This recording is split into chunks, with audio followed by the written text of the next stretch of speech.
Hi there, this is Sean, the Honest Book Reviewer, with another book review.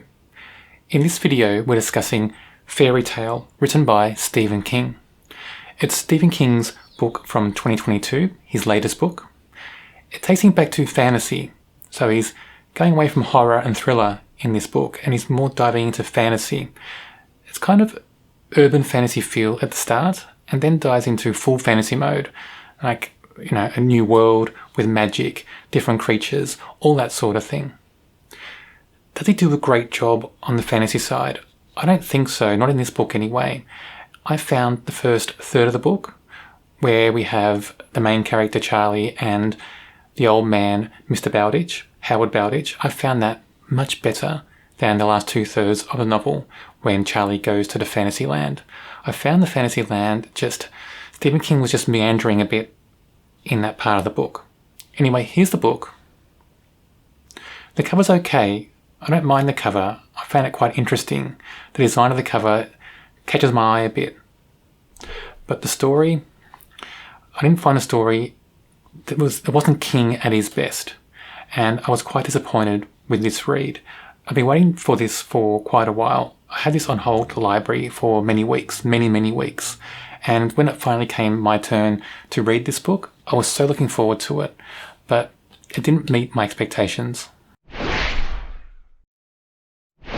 So we started off meeting Charlie Reed. Charlie is a teenager. He's in high school, but he's not your typical teenager. He doesn't come across like that. He comes across as too good for a teenage boy in modern America. It's almost like he's trying for sainthood. That's what it comes across like. I'm sure there are good kids out there, but I don't know if teenage boys are this good. He seems almost pure, like an angel. That's what it came across like in this book anyway. By accident, Charlie comes across Howard Bowditch, who's fallen off a ladder and broken his leg. It's Howard's dog, Radar, that raises the alarm. If Charlie hadn't heard the dog barking and howling, then he wouldn't have come to the rescue.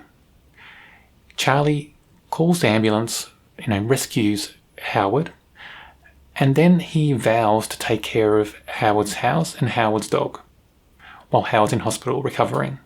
And is that a typical thing that a teenage boy would do? So what he does, taking care of the house and the dog and visiting Howard in hospital, he forgoes school activities that he's committed to previously. He also starts cutting a few classes here and there. And would a teenage boy do that? Would a teenager in high school do that?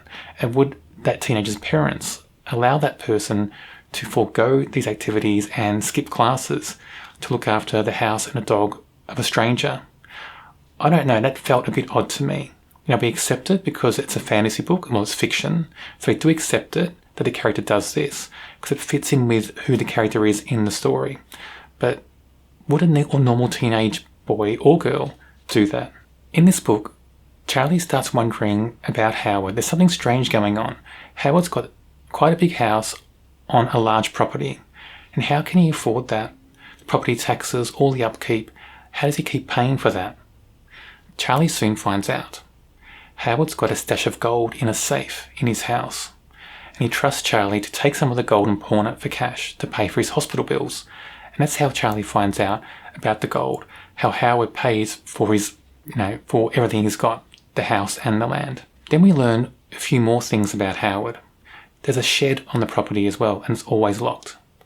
Charlie hears things in that shed, things banging against the door. Sounds like a creature, some sort of animal. Later on, when Howard's recovered enough to walk, he goes into that shed. There's a loud banging, a big banging on the door, like something's trying to break through. He goes in and kills something in there, and Charlie doesn't know what at that stage because Howard doesn't let him go into the shed.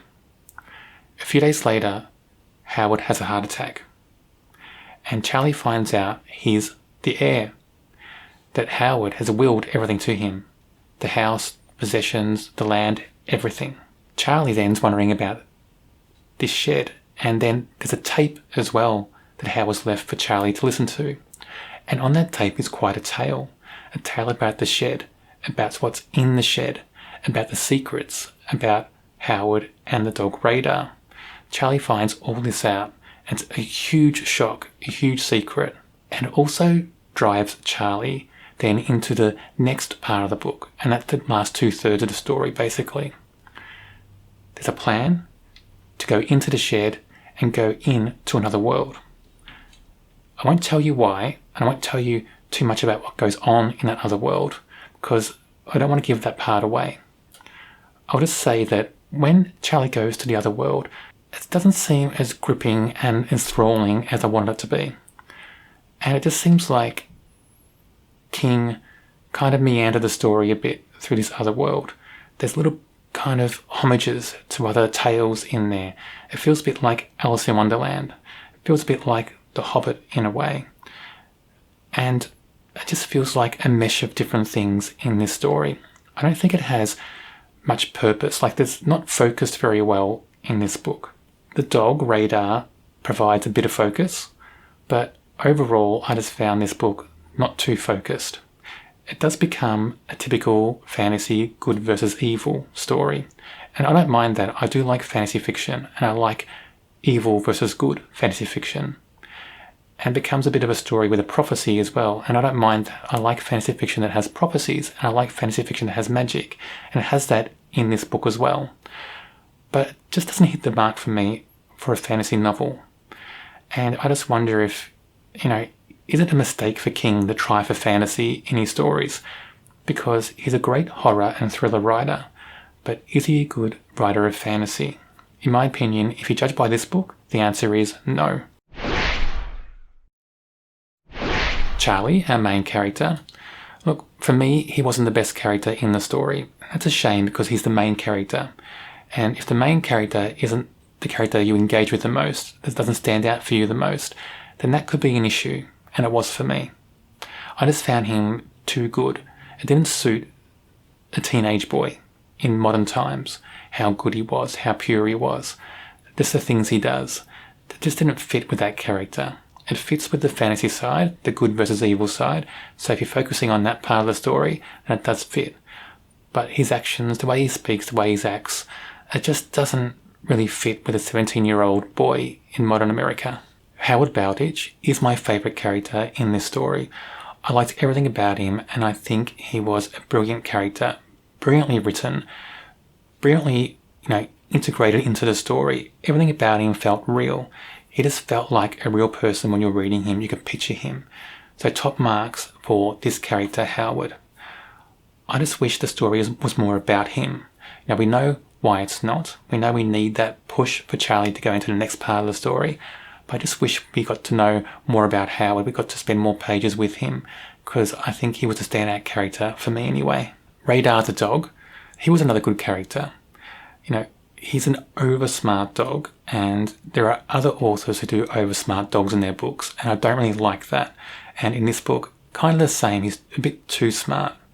Well, I said he, I should say she, because Radar is a she. I do like the fact that Radar focuses the story a bit. And I think without Radar, the last 2/3 of the book, when it goes to the other world, I think would have been less focused. Because Radar puts a focus on the story for quite a lot of that part in the other world.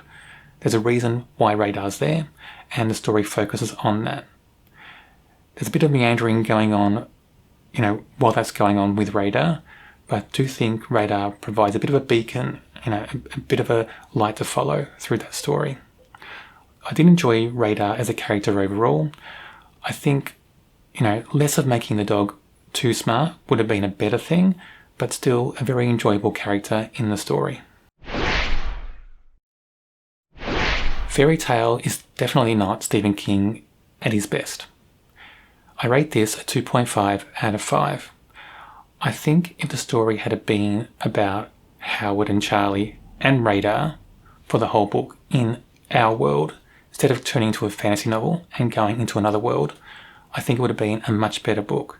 If Howard had been there for longer, it may have been a better book with a fantasy twist.